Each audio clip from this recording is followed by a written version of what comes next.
समय की बात है, बादशाह अकबर और बीरबल किसी बात पर चर्चा कर रहे थे। तभी बादशाह अकबर ने कहा, बीरबल, इस दुनिया में 1% व्यक्ति अंधा होता है। बादशाह की यह बात सुनकर बीरबल ने उनकी बात पर सहमति न जताते हुए कहा, महाराज, मेरे हिसाब से आप कुछ गलत प्रतीत होते हैं, क्योंकि सही मायने में तो दुनिया में अंधों की संख्या देखने वालों के मुकाबले बहुत अधिक है। बीरबल का यह जवाब सुनकर बादशाह अकबर को काफी आश्चर्य। बादशाह अकबर ने कहा, जब हम अपने आसपास देखते हैं तो देखने वाले लोगों की संख्या अंधों से काफी अधिक ही मालूम होती है। ऐसे में अंधे लोगों की संख्या देखने वालों के मुकाबले अधिक कैसे हो सकती है? बीरबल ने कहा, महाराज, एक दिन मैं आपको इस प्रमाण के साथ साबित करूंगा कि दुनिया में अंधे लोगों की संख्या देखने वालों की संख्या से अधिक है। बादशाह अकबर ने कहा, अगर आप इस बात को सही साबित कर सकते हैं तो मैं इसे जरूर स्वीकार करूंगा। इस तरह यह चर्चा उस दिन समाप्त होती है। कुछ दिन बीतते ही बादशाह अकबर इस बात को भूल जाते हैं, परंतु बीरबल अपनी बात को प्रमाणित करने का उपाय सोच ही रहा होता है। करीब 7 दिन बीतने के बाद बीरबल को एक योजना सूझती है और वे 2 सेवक को साथ में लेकर बाजार की ओर चल देते हैं। बाजार पहुंचने के बाद बीरबल सिपाहियों से एक चारपाई की चौखट वहां पर मंगवाते हैं और उस चारपाई को बुनने के लिए रस्सी भी मंगवाते हैं। बीरबल अपने साथ लाए दोनों सेवकों को आदेश देते हैं कि वे उनके दाहिने और बाएं तरफ टेबल लगाकर बैठ जाएं। साथ ही इस बात का ध्यान रखें कि दाहिने बैठने वाले सेवक को उनके राज्य में मौजूद अंधों की सूची तैयार करनी है और बाएं तरफ बैठने वाले सेवक को देखने वालों की सूची तैयार करनी है। बीरबल का आदेश मानते हुए दोनों सेवक अपना काम शुरू कर देते हैं और बीरबल के चारपाई बुनने का काम शुरू करते ही वहां लोगों की भीड़ जमा होने लगती है। उस भीड़ में से एक व्यक्ति अपने आप को रोक नहीं पाता है और वह बीरबल से पूछ ही लेता है, आप यहाँ यह सब क्या कर रहे हैं? बीरबल किसी प्रश्न का उत्तर नहीं देते हैं। फिर दाहिने अपने सेवक से कहते हैं, इस आदमी का नाम सूची में लिख ले। जैसे जैसे वक्त बीत जाता है, आने वालों की संख्या बढ़ती जाती है और आने वाले सभी लोग अपनी उत्सुकता को शांत करने के लिए बीरबल से यही सवाल पूछते रहते हैं कि वे यहाँ क्या कर रहे हैं। इसी के साथ बीरबल अपने दाहिने सेवक को इशारा देकर सवाल पूछने वालों का नाम अंधों की सूची में डालने को कहते हैं।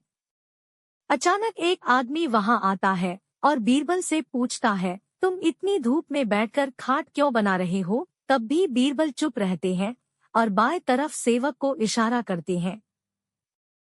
जैसे ही इस बात की जानकारी बादशाह अकबर तक पहुंचती है, वे भी यह सब देखने के लिए बाजार पहुंच जाते हैं, जहां बीरबल चारपाई बुनने का काम कर रहा होता है। बादशाह अकबर बीरबल के द्वारा किए जाने वाले कार्य का कारण जानना चाहते थे और फिर बादशाह अकबर बीरबल से पूछते हैं, बीरबल क्या कर रहे हो? बादशाह के पूछने पर बीरबल ने बादशाह का भी नाम अंधों की सूची में जोड़ दिया। ऐसा देख बादशाह को बहुत गुस्सा आता है। बादशाह ने कहा, बीरबल, क्या मैं तुम्हें अंधा दिख रहा हूँ? तुमने मुझे इस सूची में क्यों जोड़ा? बादशाह अकबर के इस सवाल का उत्तर देते हुए बीरबल मुस्कुराते हुए बोला, महाराज, आप देख सकते हैं कि मैं यहाँ चारपाई बुन रहा हूँ, फिर भी आपने यह सवाल किया कि यह क्या कर रहे हो? अब महाराज, ऐसा सवाल तो आंख वाला व्यक्ति तो नहीं ना पूछेगा। इस बात से बादशाह अकबर समझ जाते हैं कि 7 दिन पहले की गई बात को प्रमाणित करने के लिए यह सब किया जा रहा है। यह जानते ही बादशाह अकबर पूछते हैं, बीरबल, तो बताओ कि तुमने अपने प्रयास से क्या पता लगाया? किसकी संख्या अधिक है? बीरबल बोले, महाराज, मैंने जो कहा था वही बात सच निकली। दुनिया में देखने वालों के मुकाबले अंधों की संख्या काफी ज्यादा है। इस सूची से आप इस बात को भलीभांति समझ सकते हैं। अकबर बीरबल की नोक-झोंक चलती ही रहती थी। बादशाह को हंसी मजाक से बड़ा प्रेम था, इसी कारण बात बात में उनमें और बीरबल में हंसी के प्रसंग छिड़ जाया करते थे। हंसी मजाक में अकबर बादशाह क्रोधित भी हो जाते थे, किंतु बीरबल कभी क्रोधित नहीं होते थे। इस बात को मन में विचार कर बादशाह ने बीरबल को क्रोधित करने की नई युक्ति निकाली और बोले, बीरबल गाय रांधक। उत्तर में बीरबल ने कहा, बादशाह शुक्र खाए। बादशाह की बात से बीरबल तो क्रोधित न हुए, पर बीरबल की बात से बादशाह क्रोधित अवश्य हो गए। वह भड़कर बोले, तुम मुझे मजाक के बहाने शुक्र खिलाते हो हुजूर, आप भी तो मुझे गाय खिलाते हो। बादशाह अपने वाक्य का अर्थ बदलकर बोले, हमने तुम्हें रांधते वक्त गाने को कहा था। तत्काल बीरबल ने भी प्रत्युत्तर में कहा, आलमपना, मैंने भला शुक्र खाने को कब कहा, तो फिर मैं तो कह रहा था बादशाह शुक्र खाए, अर्थात आपने तोता रखा हुआ है, सिर्फ समझ का ही हेरफेर है, आप बिना अर्थ समझे अकारण क्रोधित होते हैं। बादशाह निरुत्तर हो गए। जोरू का भाई एक बार बादशाह सलामत हरम में अपनी बेगम के साथ बैठे हुए प्यार मोहब्बत की बातें कर रहे थे। इतने में एक कनीज ने आकर बादशाह को झुककर सलाम किया और निहायत अदब के साथ फरमाया, अलीजा, आपके साले साहब तशरीफ लाए हुए हैं। बादशाह ने कनीज से पूछा, यहीं पर भेज दो। फिर बेगम की तरफ मुखातिब होकर बोले, बेगम, तुमने सुना है, सारी खुदाई एक तरफ, जोरू का भाई एक तरफ। बेगम भला कब चुप रहने वाली थी, बोली, जहांपना, आप भूल रहे हैं, आपने दूसरा फिक्रा गलत इस्तेमाल किया है। बादशाह ने कहा, अच्छा तो अब सही सुना दो। तब बेगम ने जवाब दिया, सारी खुदाई एक तरफ और दूल्हे का भाई एक तरफ। बादशाह बेगम की बात सुनकर हंसे। इतने ही में उनका साला अंदर आ गया और सलाम करके एक तरफ खड़ा हो गया। तब बादशाह ने कहा, साले साहब तशरीफ रखिए। साले साहब सामने की कोच पर बैठ गए। तब बादशाह ने पूछा, कहिए कैसे तकलीफ की, क्या बेगम को लिवाने आए हैं? साले साहब ने जवाब दिया, अलीजा, मैं लिवाने नहीं आया, एक अर्ज करने आया हूँ। बादशाह ने कहा, फरमाइए, तहे दिल से आपकी अर्ज पर गौर किया जाएगा। यह सुनकर साले साहब ने अंदर ही अंदर खुश होकर कहा, एक मर्तबा हुजूर ने फरमाया था कि अगर बीरबल की काबिलियत का कोई मुसलमान हो तो हम बीरबल की जगह उसे दे सकते हैं। बादशाह ने कहा, बेशक। साले साहब ने जवाब दिया, जहांपना, मेरी परीक्षा ले ली जाए और अगर मैं परीक्षा में ठीक साबित हो गया तो मेरा चुनाव उस जगह पर किया जाए। बादशाह अपने साले की बात सुनकर एक बार तो थोड़ा हंसे, फिर बेगम की तरफ देखते हुए बोले, साले साहब, अगर आप परीक्षा में खरे उतरे तो यकीन मानिए हम आपको वजीर बना देंगे। उसी समय बादशाह ने अपनी कनीज को कोयले की डाली ले आने का हुक्म फरमाया।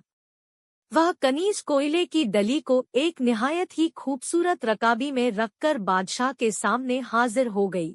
तब बादशाह उस कोयले की डली को अपने साले साहब को देते हुए बोले, साले साहब, अगर आप 3 दिन के अंदर इस कोयले को 10,000 रुपए में बेच आओगे तो हम आपको बीरबल से होशियार समझेंगे, यही आपकी परीक्षा होगी। दशा की बात सुनकर साले साहब के पांवों से जमीन खिसकने लगी। वह बेहद अफसोस के मारे घर आ पड़े और मन नहीं मन कहने लगे, या अल्लाह, इस कोयले का तो कोई एक पैसा भी न देगा, भला यह 10,000 रुपए में कैसे बिक सकता है? मैं इस परीक्षा को कैसे पूरा करूं? बादशाह ने बीरबल को अपने से जुदा न करने के लिए मुझ पर भारी जुल्म किया है, या खुदा, वजीर आजम बन ही नहीं सकता। बीरबल भी तो इस कोयले के 10,000 रुपए नहीं ला सकता। क्यों न मैं बादशाह से इस बात को कहूँ। इस प्रकार सोच विचार करते हुए तीसरे दिन बादशाह के सामने रोनी सी सूरत में बोले, हुजूर, गुस्ताखी माफ, इस कोयले के 10,000 रुपए कोई नहीं दे सकता, यह तो एक पैसे का भी नहीं। तब बादशाह ने हंसते हुए कहा, घबराने की कोई बात नहीं, आप दरबार में तशरीफ लाइए। आकर साले साहब दरबार में पहुंचे। तभी दरबारी उनको निहायत सुस्त देख उनकी सुस्ती का सबब पूछने लगे। साले साहब ने अपना सिर चकराने का बहाना किया। इसी समय बादशाह दरबार में तशरीफ जाए। दरबार के जरूरी मामलातों से खाली होकर बादशाह ने अपने साले साहब की तरफ देखा। तब इशारा समझकर साले साहब ने दरबार में एक विशेष दरबारी को वह कोयले की डाली को देकर बादशाह के सामने पेश करने को कहा। वह विशेष दरबारी उस कोयले की डाली को लेकर बादशाह के सामने ले गया और पेश कर दी। बादशाह वह कोयले की डाली बीरबल को दिखाते हुए बोले, बीरबल, तुम इस कोयले को कितने दाम में बेच सकते हो? बीरबल बोले, जितने में आप कहें हुजूर, उतने ही में बेच दूं। बीरबल ने उससे कहा, मैं इसे 10,000 रुपए में बेचना चाहता हूँ। बीरबल ने जो हुक्म कहकर वह डाली ले ली। तब बादशाह बोले, बीरबल, आपको हमें यह सबूत देना होगा कि फना जगह इसको बेचा है। बीरबल ने यह भी मंजूर किया और अपने स्थान पर बैठ गए।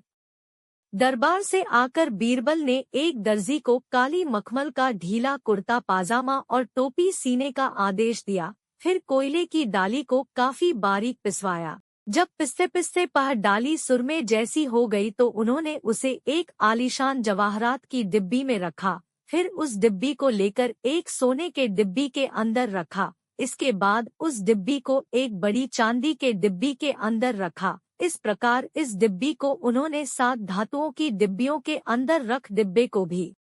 एक बार बादशाह अकबर को पान की तलब हुई। उन्होंने अपने एक खास पान वाले को पान लगाने के लिए कहा।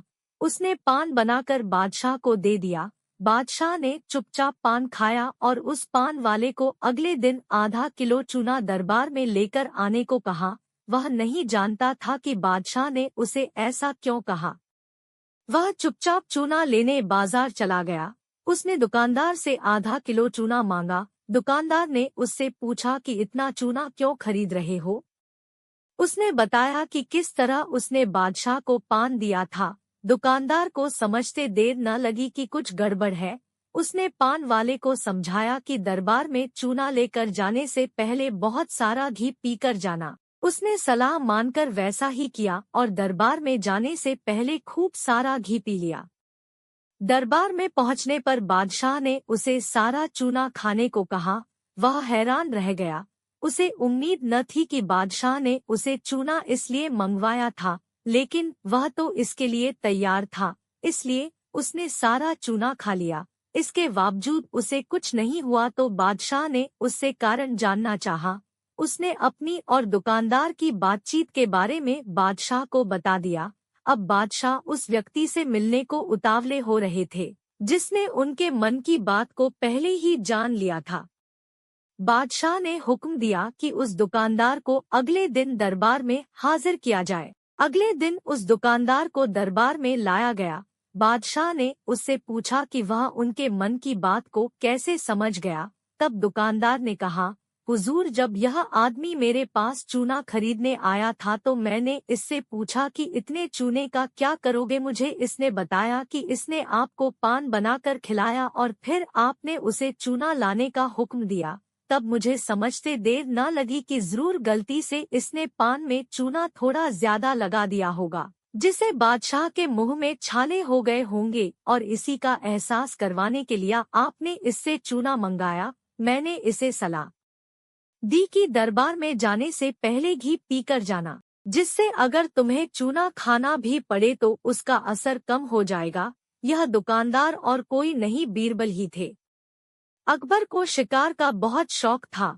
वे किसी भी तरह शिकार के लिए समय निकल ही लेते थे। बाद में वे अपने समय के बहुत ही अच्छे घुड़सवार और शिकारी भी कहलाए। एक बार राजा अकबर शिकार के लिए निकले। घोड़े पर सरपट दौड़ते हुए उन्हें पता ही नहीं चला और केवल कुछ सिपाहियों को छोड़कर बाकी सेना पीछे रह गई। शाम घिर आई थी। सभी भूखे और प्यासे थे और समझ गए थे कि वो रास्ता भटक गए हैं। राजा को समझ नहीं आ रहा था कि वह किस तरफ जाएं। कुछ दूर जाने पर उन्हें एक तिराहा नजर आया। राजा बहुत खुश हुए। चलो, अब तो किसी तरह वे अपनी राजधानी पहुंच ही जाएंगे, लेकिन जाएं तो जाएं किस तरफ? राजा उलझन में थे। वे सभी सोच में थे, किंतु कोई युक्ति नहीं सूझ रही थी। तभी उन्होंने देखा कि एक लड़का उन्हें सड़क के किनारे खड़ा घूर रहा है। सैनिकों ने यह देखा तो उसे पकड़कर राजा के सामने पेश किया। राजा ने कड़ती आवाज में पूछा, ए लड़के, आगरा के लिए कौन सी सड़क जाती है? लड़का मुस्कुराया और कहा, जनाब, ये सड़क चल नहीं सकती तो ये आगरा कैसे जाएगी? महाराज, जाना तो आपको ही पड़ेगा। और यह कहकर वह खिलखिलाकर हंस पड़ा। सभी सैनिक मौन खड़े थे, वे राजा के गुस्से से वाकिफ थे। लड़का फिर बोला, जनाब, लोग चलते हैं, रास्ते नहीं। यह सुनकर इस बार राजा मुस्कुराया और कहा, नहीं, तुम ठीक कह रहे हो। तुम्हारा नाम क्या है? अकबर ने पूछा। मेरा नाम महेश दास है महाराज, लड़के ने उत्तर दिया। और आप कौन हैं? अकबर ने अपनी अंगूठी निकालकर महेश दास को देते हुए कहा, तुम महाराजा अकबर, हिंदुस्तान के सम्राट से बात कर रहे हो। मुझे निडर लोग पसंद हैं। तुम मेरे दरबार में आना और मुझे ये अंगूठी दिखाना। ये अंगूठी देखकर मैं तुम्हें पहचान लूंगा। अब तो मुझे बताओ कि मैं किस रास्ते पर चलूं ताकि मैं आगरा पहुंच जाऊं। महेश दास ने सिर झुकाकर आगरा का रास्ता बताया और जाते हुए हिंदुस्तान के सम्राट को देखता रहा। इस तरह अकबर भविष्य के बीरबल से मिले। बादशाह अकबर के दरबारियों को अक्सर यह शिकायत रहती थी कि बादशाह हमेशा बीरबल को ही बुद्धिमान बताते हैं, औरों को नहीं।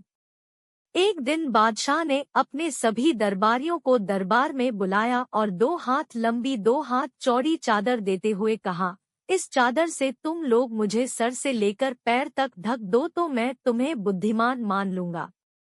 सभी दरबारियों ने कोशिश की किंतु उस चादर से बादशाह को पूरा न ढक सके।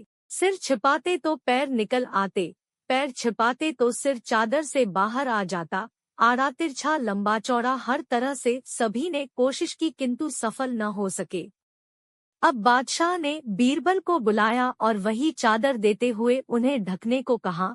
जब बादशाह लेटे तो बीरबल ने बादशाह के फैले हुए पैरों को सिकोड़ लेने को कहा। बादशाह ने पैर सिकोड़े और बीरबल ने सिर से पांव तक चादर से ढक दिया।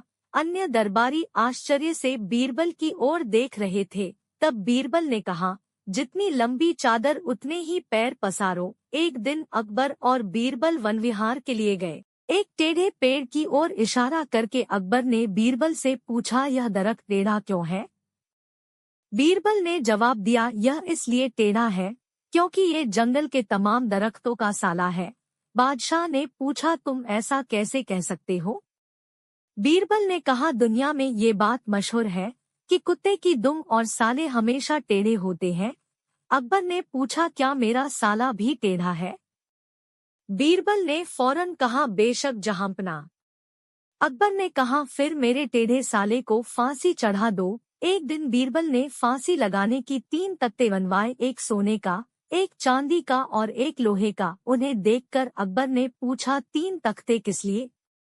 बीरबल ने कहा, गरीब नवाज, सोने का आपके लिए, चांदी का मेरे लिए और लोहे का तख्ता सरकारी साले साहब के लिए। अकबर ने अचरज से पूछा, मुझे और तुम्हें फांसी किस लिए? बीरबल ने कहा, क्यों नहीं जहांपना, आखिर हम भी तो किसी के साले हैं। बादशाह अकबर हंस पड़े। सरकारी साले साहब के जान में जान आई, वह बाइज्जत बरी हो गया। बीरबल बहुत नेक दिल इंसान थे, वह सैदव दान करते रहते थे और इतना ही नहीं, बादशाह से मिलने वाले इनाम को भी ज्यादातर गरीबों और दीन दुखियों में बांट देते थे। परंतु इसके बावजूद भी उनके पास धन की कोई कमी न थी। दान देने के साथ साथ बीरबल इस बात से भी चौकन्ने रहते थे कि कपटी व्यक्ति उन्हें अपनी दीनता दिखाकर ठग न ले। ऐसे ही अकबर बादशाह ने दरबारियों के साथ मिलकर एक योजना बनाई कि देखें कि सच्चे दीन दुखियों की पहचान बीरबल को हो पाती है या नहीं। बादशाह ने अपने एक सैनिक को वेश बदलवाकर दीनहीन अवस्था में बीरबल के पास भेजा कि अगर वह आर्थिक सहायता के रूप में बीरबल से कुछ ले आएगा तो अकबर की ओर से उसे इनाम मिलेगा। एक दिन जब बीरबल पूजा पाठ करके मंदिर से आ रहे थे तो भेष बदले हुए सैनिक ने बीरबल के सामने आकर कहा, हुजूर दीवान, मैं और मेरे 8 छोटे बच्चे हैं जो 8 दिनों से भूखे हैं। भगवान का कहना है कि भूखों को खाना खिलाना बहुत पुण्य का कार्य है। मुझे आशा है कि आप मुझे कुछ दान देकर अवश्य ही पुण्य कमाएंगे। बीरबल ने उस आदमी को सिर से पांव तक देखा और एक क्षण में ही पहचान लिया कि वह ऐसा नहीं है जैसा वह दिखावा कर रहा है। बीरबल मन ही मन मुस्कुराए और बिना कुछ बोले ही उस रास्ते पर चल पड़े जहाँ से होकर एक नदी पार करनी पड़ती थी। वह व्यक्ति भी बीरबल के पीछे पीछे चलता रहा। बीरबल ने नदी पार करने के लिए जूती उतारकर हाथ में ले ली। उस व्यक्ति ने भी अपने पैर की फटी पुरानी जूती हाथ में लेने का प्रयास किया। बीरबल नदी पार कर कंकरीले मार्ग आते ही 2-4 कदम चलने के बाद ही जूती पहन लेता। बीरबल यह बात भी गौर कर चुके थे कि नदी पार करते समय उसका पैर धुलने के कारण वह व्यक्ति और भी साफ सुथरा, चिकना, मुलायम गोरी चमड़ी का दिखने लगा था, इसलिए वह मुलायम पैरों से कंकरीले मार्ग पर नहीं चल सकता था। दीवान जी, दीन तहीन की पुकार आपने सुनी नहीं? पीछे आ रहे व्यक्ति ने कहा। बीरबल बोले, जो मुझे पापी बनाए मैं उसकी पुकार कैसे सुन सकता हूँ? क्या कहा? क्या आप मेरी सहायता करके पापी बन जाएगी? हाँ, वह इसलिए कि शास्त्रों में लिखा है कि बच्चे का जन्म होने से पहले ही भगवान उसके भोजन का प्रबंध करते हुए उसकी माँ के स्तनों में दूध दे देता है, उसके लिए भोजन की व्यवस्था भी कर देता है। यह भी कहा जाता है कि भगवान इंसान को भूखा उठाता है पर भूखा सुलाता नहीं है। इन सब बातों के बाद भी तुम अपने आप को 8 दिन से भूखा कह रहे हो। इन सब स्थितियों को देखते हुए यही समझना चाहिए कि भगवान तुमसे रुष्ट है और वह तुम्हें और तुम्हारे परिवार को भूखा रखना चाहते हैं। लेकिन मैं उसका सेवक हूँ। अगर मैं तुम्हारा पेट भर दूँ तो ईश्वर मुझ पर रुष्ट होगा ही। मैं ईश्वर के विरुद्ध नहीं जा सकता। न बाबा ना मैं तुम्हें भोजन नहीं करा सकता, क्योंकि यह सब कोई पापी ही कर सकता है। बीरबल का यह जवाब सुनकर वह चला गया। उसने इस बात की बादशाह और दरबारियों को सूचना दी। बादशाह अब यह समझ गए कि बीरबल ने उसकी चालाकी पकड़ ली है। अगले दिन बादशाह ने बीरबल से पूछा, बीरबल तुम्हारे धर्म कर्म की बड़ी चर्चा है पर तुमने कल एक भूखे को निराश ही लौटा दिया, क्यों? आलमपना, मैंने किसी भूखे को नहीं बल्कि एक ढोंगी को लौटा दिया था और मैं यह बात भी जान गया हूँ कि वह ढोंगी आपके कहने पर मुझे बेवकूफ बनाने आया था। अकबर ने कहा, बीरबल, तुम